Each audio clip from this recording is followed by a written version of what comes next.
True ba? Si Alden ang dahilan ng chikang hiwalay na sina Sam Melby at Catriona Gray. Umatake na naman ang mga tagapagkalat ng fake news sa social media.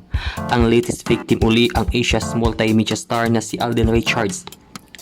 May mga nagpapalutang kasi na si Alden daw ang dahilan kung bakit nachichismis na naghiwalay na naman umano sina Miss Universe 2018 Catriona Gray at Sam Melby.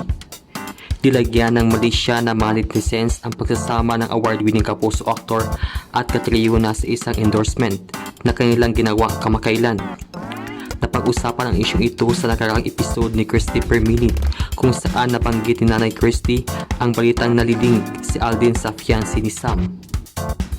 Agad binasag ng veteran showbiz columnist at radio TV host ang naturang chismis at ipinagtanggol si Alden sa mga mapagawa ng peking balita. Ani ni Christy, gagawa na naman ng issue para putaktihin na naman si Alden Richards. Maraming sumusubaybay sa programa ang sumang-ayon sa premiadong TV host at nagsabi ring hindi sila naniniwala na may something sa pagitan ng pambansang B at ng beauty queen. Nagkomento ang isang tagapanood ng Christy Per Minute. Hindi rin daw siya naniniwala na si Catriona at Alden na ngayon. Siguro daw gusto lang daw mapag-usapan itong kampo ni Catriona.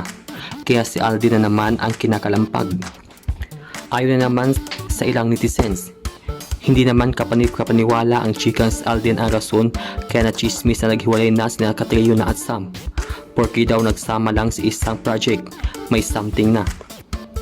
Magugunitang kumakalat ang chika na hiwalay na raw sina Catriona at Sam na mapansin ng mga netizens na hindi na suot ng beauty queen ng kanyang engagement ring. Nasundan pa ito na mabanggit ng talent manager at content creator na si Uji Diaz sa kanyang YouTube vlog ang tungkol sa nasabing breakup ng engaged couple. Kayo, anong masasabi niyo sa balitang ito? I-comment yan sa comment section at huwag kalimutang mag-subscribe.